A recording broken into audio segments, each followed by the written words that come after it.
오늘 이제 2장 말씀을 우리가 읽었습니다. 자, 1장 말씀을 한 번 더 정리를 제가 하도록 하겠습니다.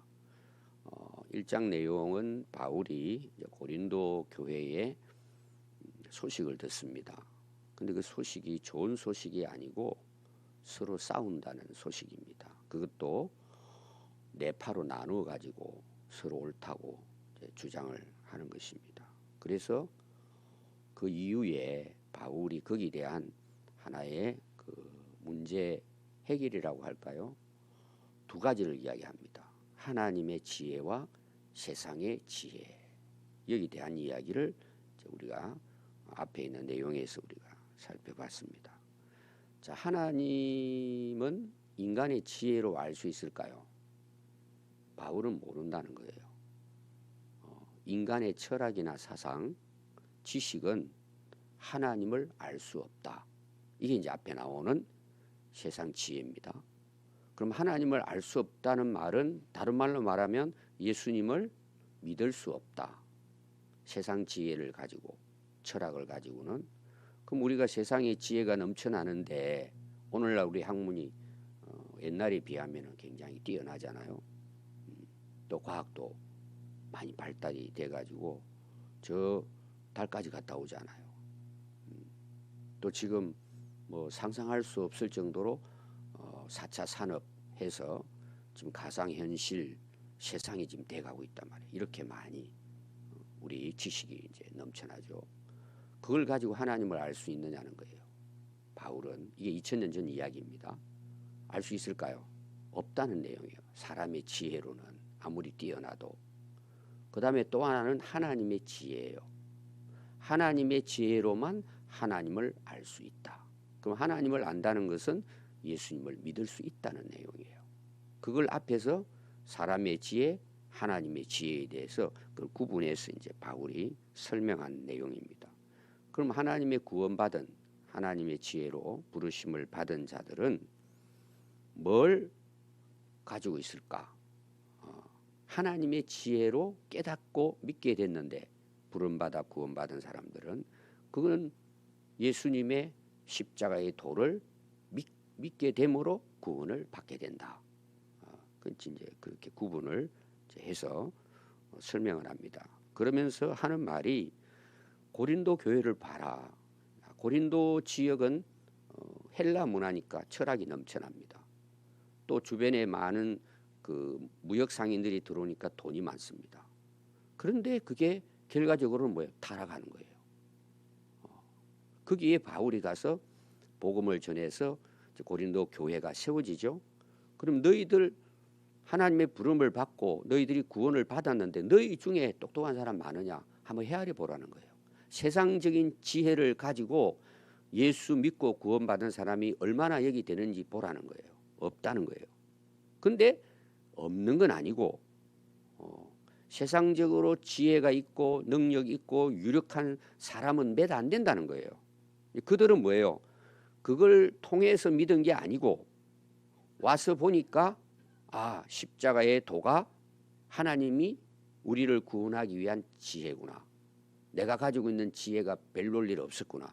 바울이 그런 사람이잖아요. 배설물로 여기잖아요. 그런 사람은 몇 안 된다는 거예요. 이게 세상에서 똑똑하고 지혜 있고 능력 있는 사람이 예수 못 믿는다는 게 아니에요. 하나님의 지혜를 받아들이고 십자가를 받아들이면 믿죠. 근데 그 받아들이기가 쉬워요. 세상 학문으로 철학으로 이미 머리가 굳어져 버리면은 그게 깨지기가 굉장히 어려워요. 제가 간혹 우리 성도들 중에도 만나면은 목사님 참 믿기가 힘들다고 이야기하는 분들이 계세요. 자기가 고백을 해요. 전에 자기가 그 가지고 있던 그 강한 사상이 있잖아요. 물들여진. 그게 깨기가 참 어렵다고. 제가 이제 작년에 일산 쪽 어느 교회 가서 말씀을 전했습니다. 근데 거기에 이제 장로님이 학생회를 담당을 하세요. 제가 한번 여러분들이 이야기를 했습니다. 그게 자기가 이제 법대를 나왔는데 공부를 참 잘했대요. 교회는 다니는데 안 믿어진다는 거예요. 그게. 왜 안 믿어질까요?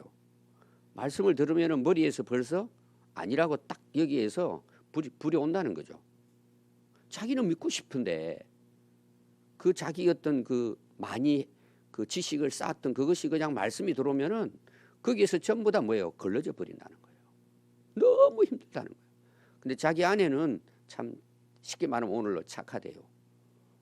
다 믿어진다고 한다는 거예요. 그 나중에는 아주 그냥 뭐 그 은혜 때문에 항상 기쁘게 신앙생활을 하고 그러는데 자기는 믿고 싶고 새벽기도 다니고 하는데 너무 그게 어려웠다. 그래서 학생들에게 공부하지 말라고 이야기한다는 거예요. 제 앞에서 이야기하면서 아이들만 공부하지 마라. 그리고 애들 데리고 다니면서 자기 월급 받으면 거의 애들 바깥으로 나간대요. 그게 애들이 많이 모이죠. 그러고는 복음을 전해가지고 학생이 부흥이 되는 거예요. 너희들 절대 공부하지 마. 성경 읽어. 부모들이 항의를 했다는 목사님한테. 제가 이제 거기에 대해서 설명을 했습니다. 공부도 해야 된다는 이유. 그걸 가르쳐야 된다 아이들에게. 그럼 더 열심히 공부할 거잖아요. 여러분 그게 굉장히 어려운 거예요. 근데 하나님의 지혜로만 뭐예요? 구원에 이를 수 있는 거예요. 그게 하나님의 방식이라는 거예요. 우리를 구원하시는. 근데 세상 사람들이 자기 지혜를 가지고 보니까 뭐예요? 미련하게 보이는 거예요. 이 복음이 뭐예요? 믿는 자에는 구원을 주시는 하나님의 능력이고 그거를 자기 지혜로 논리적으로 따지고 하는 사람들은 뭐예요? 십자가에 도 그러면은 이게 진짜 엉터리다 보는 거예요. 어떻게 그렇게 해서 인간이 구원을 받느냐는 거예요. 그 왜 그러죠? 자기 지혜를 앞세우니까. 이게 이제 앞에 나오는 내용이에요. 그걸 이해를 해야 오늘 바울의 2장 1절의 내용이 더 쉽게 이해가 되는 겁니다. 그러니까 바울이 고린도 교회에 가서 1년 6개월 동안 2차 전도 여행 때 내가 너희들에게 뭘 가르쳤냐는 거예요. 어떻게 너희들에게 복음을 가르쳤느냐. 나는 하나님의 지혜를 가지고 성령의 인도함을 따라 그분의 능력으로 십자가의 도를 전했다는 거예요. 이게 오늘 나오는 내용이에요. 그래서 1절을 여러분들이 보시면은 형제들아 내가 너희에게 나아가 하나님의 증거를 전할 때에 고린도 교회에 1년 6개월 동안 있을 때 바울이 뭘 전했는가 이걸 다시 그들에게 이제 깨우치는 거죠. 지금 바울은 편지를 보낸 거예요. 그럼 1년 6개월 동안 바울이 고린도에서 어떻게 복음을 전했을까? 이미 우리가 앞에서 제가 사도행전에 대해서 여러분들이 그 말씀을 드릴 때 그 사도행전 18장에 나옵니다. 1절부터 17절이 이제 아덴을 떠나 이제 위에 있어 유럽에서부터 제가 지도 여러분들에게 그 복사해 드렸죠.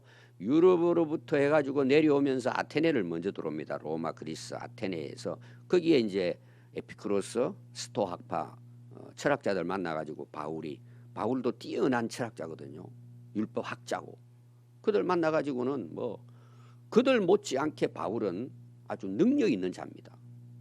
거기서 이제 복음을 전하다가 오늘 내용이 거기를 떠나가지고 내가 너희들이 왔다는 것이 사도행전 18장 1절부터 17절에 나옵니다. 거기에 바울이 고린도에 있으면서 뭘 전했는가를 기록을 하고 있습니다. 지나간 내용이지만 아덴을 떠나 고린도에 도착해서 회당에 가서 복음을 전합니다. 이게 바울의 복음의 그 방식이라 그랬죠. 회당에는 누가 있죠? 유대인들이 미리 있습니다. 유대인들은 하나님 말씀을 믿고 하나님을 믿는 자들이잖아요. 자기도 유대인이었고. 그러니까 유대인들은 이제 한 가지 부족한 게 뭐예요? 아직 예수님이 안 왔다는 내용이에요. 예수님의 탄생을 인정하지 않고 예수님을 십자가에 못 박아버린 거예요. 하나님의 이름을 모독하고 신성 모독한다고. 그게 이제 여러분 사도행전에 보면 그 로마에 복음이 증거된 그 이유를 바울이 전하기 전에 이미 로마 교회가 세워졌다고 제가 로마서에서 이야기를 했죠. 사도행전 2장에서 그들이 성령 받고 복음을 전했는데 로마에서 온 사람들이 그때 복음을 듣고 가서 이제 그 교회를 세웠다. 이런 내용이 이제 앞에 나왔죠. 그러니까 바울은 자기가 유대인이기 때문에 다니면서 회당을 다니면서 유대인들을 중심으로 복음을 이제 증거를 합니다. 자, 유대인들은 뭘 원했다 그랬죠? 앞에 우리가 1장에서 기적, 능력 이걸 보겠다는 거죠. 그리고 특별히 뭐예요? 다윗 같은 능력 있는 자, 힘 있는 자. 다윗이 후손으로 온다니까. 제가 다윗의 후손에 대한 것도 앞에 설명했죠. 다윗이 그때 당시 예언을 한 것. 자기 후손을 갖다 나의 주님이라고 고백했다. 그 제가 인용했다 그랬잖아요. 여러분 좀 이제 앞에 안 들은 분들은 지금 좀 복잡할지 몰라요.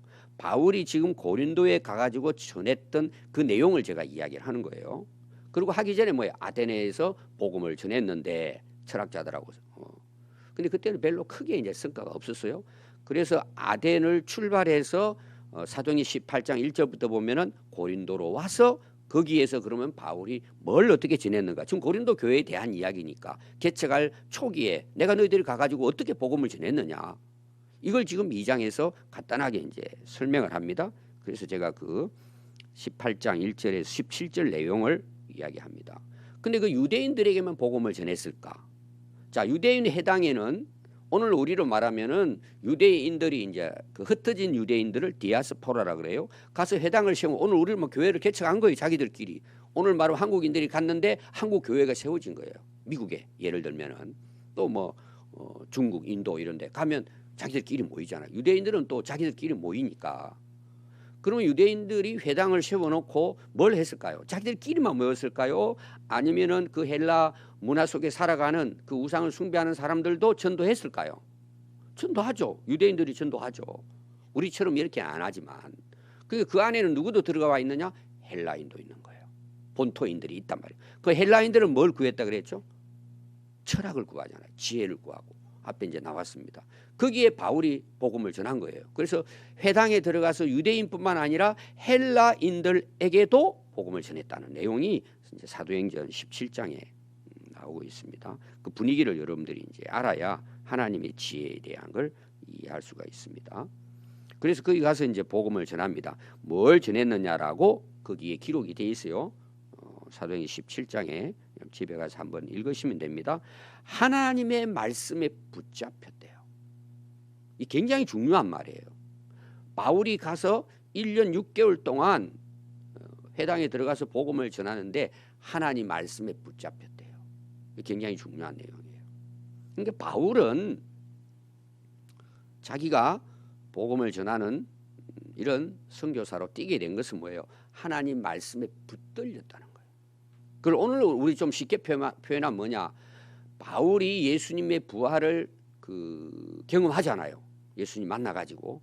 그래서 이제 거듭나죠. 사람이 변화됐잖아요. 그리고 나는 너를 이방의 그릇으로 사용하겠다. 복음에. 그리고 이제 사도로 쓰임을 받는 거잖아요. 이게 바울의 모든 삶을 보면은 자기 의지나 자기가 계획을 세우고 하는 것이 아니고 하나님의 말씀에 붙들려 끌려다니는 거예요. 한마디로 말하면. 이걸 좀 더 쉽게 표현하면은 복음을 깨닫고 말씀을 깨달았더니 이게 진리잖아요. 그 진리의 내용을 열어보니까 뭐예요? 예수님이라잖아요. 그 예수님이 왜 우리의 그리스도냐? 나를 대신해서 십자가에 못 박아서 우리의 죄를 대속하신 분이라는 거예요. 이 바울은 그걸 확실히 깨달은 거죠. 그 말씀의 복음의 진리에 딱 붙들리니까 어때요? 바울이 되는 거예요. 바울이 위대해서도 아니고 물론 바울은 세상적으로 봤을 때는 어느 철학자 못지않게 뛰어난 인물이에요. 실력이. 그런데 복음의 도를 깨닫게 되니까 이게 뭐예요? 사람의 지혜는 단 한 사람도 구원할 수 없다는 거죠. 그래서 그걸 어떻게 했다는 거예요? 빌립보서에서 배설물처럼 버려버렸다는 거예요. 그래서 바울이 되는 거예요. 말씀에 붙들렸다는 내용이에요. 이걸 한마디로 딱 말하면 뭐예요? 은혜예요. 은혜로 하는 거예요. 은혜로. 그럼 바울만 그럴까요? 우리 신앙생활, 우리 인생도 똑같습니다. 말씀에 붙들려 사는 사람이 하나님의 지혜로 사는 사람이에요. 왜 아멘이 없어요? 근데 다 자기 생각에 빠져 있는 거예요. 여러분 제가 제자대학 때 이야기했죠. 제자 훈련을 제가 오래 해보니까 두 가지 방식이에요. 제가 이건 제 노하우예요. 노하우 사실은 다 아는 거지만 머릿속에 있는 거 다 드러내게 하는 거예요. 자기 마음에 있는 거 생각해 살아오면서 자기 어떤 지혜 있죠. 자기 의식, 사상, 자기가 꿈꾸고 있는 거 이거 다 드러내게 하는 거예요. 드러내게. 그리고 뭐예요? 그 드러낸 자리에 하나님 말씀을 넣게 하는 방식이에요. 하나님의 지혜가 들어가는 거예요. 그러면 세상이 어떻게 보일까요? 정확하게 보이는 거예요. 그게 뭐냐? 말씀으로 사는 방식이에요. 머리로는 들어와 있는데 말씀이 내 안에 들어와서 그 말씀이 나를 이끌어가지 못하는 거예요. 그러니까 맨날 도루묵이야.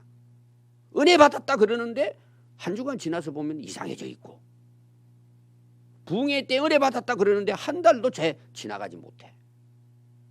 이게 계속 왜 말씀에 붙들리지 못하는 거예요? 왜? 자기 생각이 빠져 있으니까.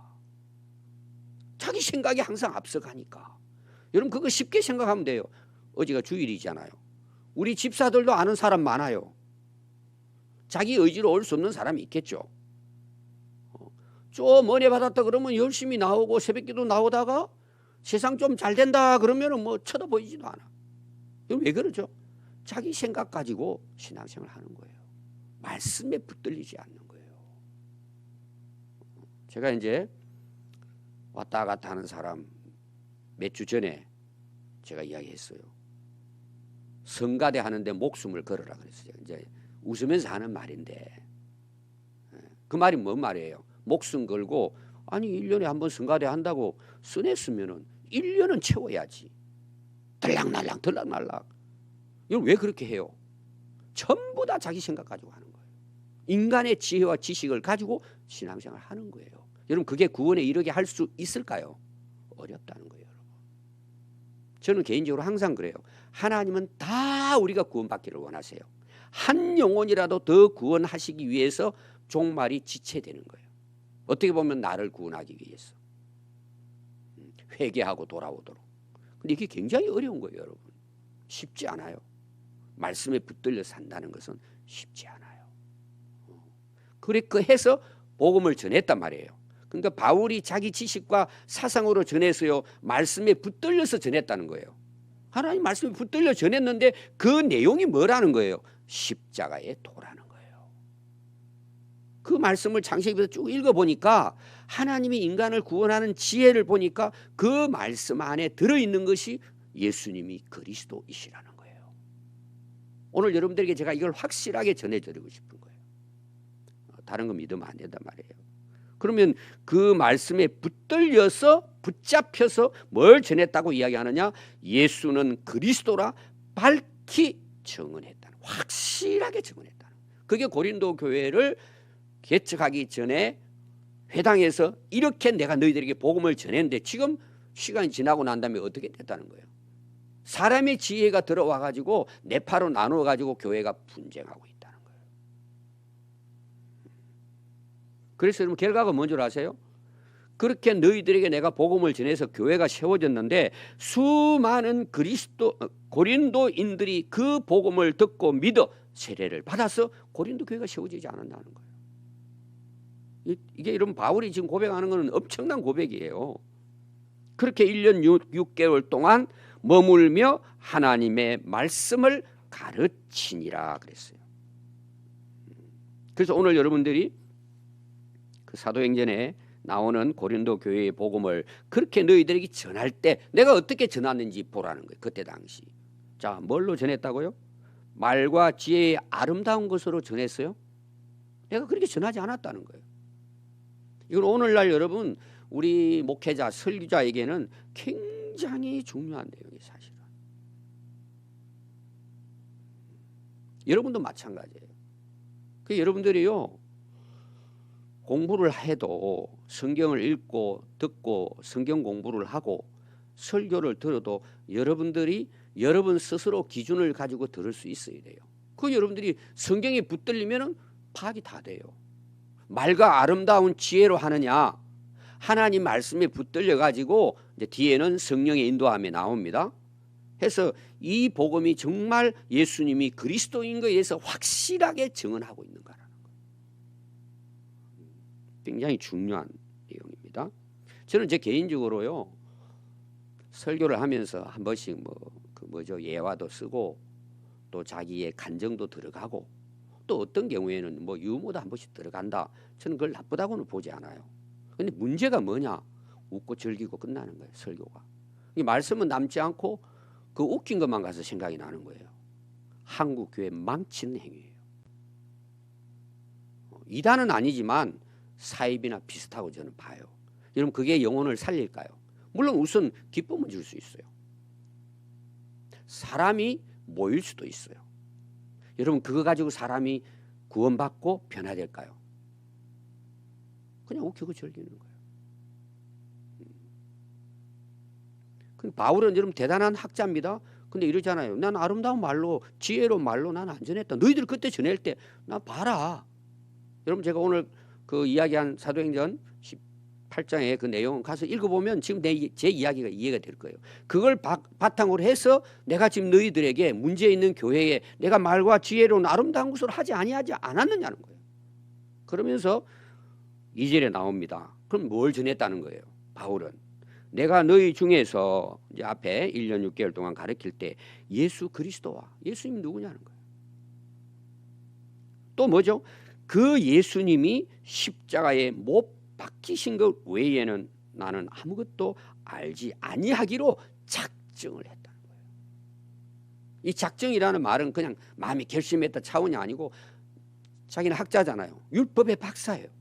최고의 학문을 배운 사람. 오늘 말하면 박사학위 몇 개 가진 사람이에요. 그 결론이 뭐라는 거예요? 이제는 이거 다 내려놨다는 거예요. 자기는 이제 예수님을 안 거죠. 부활하신 예수님. 그리고 하나님께서 그 예수님을 보내서 십자가의 도를 통해서 인류의 죄를 대속했다는 사실에 대한 확실한 경험을 한 거예요. 이거 외에는 우리가 죄 사함을 받고 구원받을 길이 없다는 거예요. 근데 뭘 루저하게 펼쳐놔요. 바울은 안 그렇게 했다는 거죠. 바울은 굉장한 인물이라고 제가 이야기했습니다. 계속해서. 근데 그거 딱 작정한 거예요. 자기 경험했다는 거예요. 이제. 벌써 그 경험했으니까 뭐예요? 나는 이제 더 이상 그런 거 전하지 않겠다. 자기 전에 했던 그대로 안 하겠다. 나 복음을 전하겠다는 이런 확신을 가지고 고린도 교회에 지금 문제가 있잖아요. 왜? 사람의 지혜가 들어와 가지고 네파로 나라. 지금 그게 하나님을 앞세우고 예수님을 앞세우는 거예요. 사람을 앞세우는 거예요. 사람의 지혜를 가지고 앞세우니까 네파로 나눠져 버리잖아요. 그래서 앞에 이야기했잖아요. 아니 예수님이 나눠주셨느냐? 앞에 나오잖아요. 내가 너희들을 위해 십자가 대신 졌냐? 그러니까 그들이 사람을 따라가 버리니까 이런 현상이 일어나는 거예요. 그래서 아니다. 나는 그거 다 내리고 나는 오직 예수 그리스도의 십자가에 못 박힌 것 외에는 전하지 않기로. 이게 뭐라고요? 하나님이 우리를 구원하는 지혜예요. 그럼 우리가 구원받으려면 어떻게 해야 돼요? 예수님이 우리의 그리스도 구원자로 하나님이 보낸 아들이고 하나님은 그를 우리의 죄의 대속물로 십자가에 돌아가가 하신 그분을 믿을 때 뭐래요? 죄사함 받는 거예요. 내가 노력해가지고 내가 뭔가를 이루어가지고 거기 좀 플러스 해가지고 구원받는 게 아니란 말이에요. 이걸 이제 바울은 확실하게 증거합니다. 그래서 나는 그걸 내가 갖고 있기 때문에 내가 너희들에게 가서 복음을 전할 그때 아덴을 지나가지고 가서 너희들에게 복음을 전 내가 얼마나 약하고 마음이 두렵고 떨렸는지 아느냐는 거예요. 이거는 바울이 경험한 거예요. 지금 우리가 생각하는 것처럼 내가 연약하고 부족해서 이런 차원이 아니고 이거는 상당히 제가 봤을 때는 자기 개인의 내적인 영적인 어떤 그 상태를 이야기하는 거예요. 저는 이걸 이렇게 받아들였어요. 사람의 지혜와 능력으로 내가 노력해가지고 그 한 영혼을 살려내는 것이 아니고 하나님 말씀에 붙들려서 성령과 하나님의 지혜로만이 이 복음을 전하고 그들이 그걸 깨달을 때 그들이 회개하고 예수님과 구원받게 된다는 거. 자기가 아무리 아름다운 언변으로 한다 할지라도 한 영혼도 나는 구원에 이르게 할 수 없다는 자기 연약함을 한 거죠. 그러니까 두렵고 떨림으로 혹시라도 내가 하다가 또 내 말장난이 나오지 않을까 하다 보면 그렇잖아요. 이게 두렵다는 거죠. 내가 복음을 전해 그들이 살아나야 되는데 내가 뭐 좀 잘난 채 뭐 학적으로 멀적으로 하다가 혹시라도 내가 실수해가지고 이 영혼들을 버림당할까 그런 개인적인 어떤 그런 연약함과 그 두려움과 떨림으로 그는 전도자로서의 사명을 그런 자세로 감당했다는 거죠. 함부로 그냥 뭐 자기가 하는 것처럼 이런 거. 여러분들이 그 유튜브 여러 가지 참 좋은 내용 많이 나오지만 여러분 잘 들으셔야 돼요. 그래서 4절 한번 보십시오. 2절과 4절을 잘 이해하면 가운데 그 연약하고 두렵다는 걸 좀 이해가 될 거예요. 내 말과 내 전도함이 설득력 있는 지혜의 말로 하지 아니하고 다만 뭐예요? 성령의 나타나심과 능력으로 한다는 거예요. 이게 정말 바울의 굉장한 고백이에요. 내가 전도하고 복음을 전하고 설교하는데 사람들을 인간의 지혜의 말로 설득하게 하려고 하는 게 아니라는 이야기예요. 이 설득력이 있다는 말은 뭐냐 그러면은요, 이런 거예요. 내가 말 잘하잖아요. 막 해가지고 논리 정연하게 막 신학적으로 해가지고 다 해가지고는 확신시킨다는 뜻이에요. 원래 뜻은. 내가 말하는 거, 그 말을 통해 가지고 논리 정연하게 해가지고는 그 사람들이 감동을 받아. 야, 그럴 그 같네 한다는 거예요. 그럴싸하죠. 그 나중에 가서 그분들 물어보면 안 믿어진대. 여러분, 전도는 설득시키는 게 아니에요. 말장난을 해가지고는. 그러니까 사람들이 뿅 가가지고는 그렇게 하면 되는 것 같아. 감동이 와. 그 자기 말이 그를 구원에 이르게 하지 못한다는 내용이에요. 그럼 알맹이가 뭐에 들어가야 된다는 거예요? 예수 그리스도와 그분의 십자가가 들어가야 된다는 거예요. 그걸 깨달을 때 뭐예요? 하나님의 지혜로 그들이 믿음을 가지고 그 안에서 구원에 이르게 한다는 거예요. 그게 안 되면은 뭐예요? 바울은 그게 무서운 거예요. 자기가 아무리 잘 전해도 그것 때문에 사람들이 혹시라도 십자가의 복음은 이해하지 못하고 그런 설득돼 가지고 믿는 처럼 될까 봐 저는 이걸 이렇게 이제 해석을 했습니다. 여러분, 우리가 복음을 믿고 하는 것은요, 설득에 의해서 하는 게 아니에요. 성령님의 역사고 십자가의 도 때문이에요. 그걸 이야기하는 거예요. 그래서 5절 마지막 보십시오. 너희 믿음이 사람의 지혜에 있지 아니하고 다만 하나님의 능력에 있게 하려 함이라. 이 바울은 상당한 그 방식, 방법, 논리적으로 방법을 다 알고 있어요. 사람 설득하는 방법을. 수사학적으로 그때 당시 그거 안 쓰고 그리스도가 어느 분인 어떤 분인지 구약에서부터, 그리고 예수님이 십자가에 우리를 대신해서 화목제물로 돌아가신 구약의 제사 방식과 예수님의 십자가에 대한 이야기를 설명하면서 이걸 통해서 성령이 역사하셔서 그들이 그거를 받아들이고 믿게 되므로 구원에 이르게 해야 된다. 이게 바울의 이제 고린도 교회에 강조하고자 하는 말씀이었습니다. 또 하겠습니다.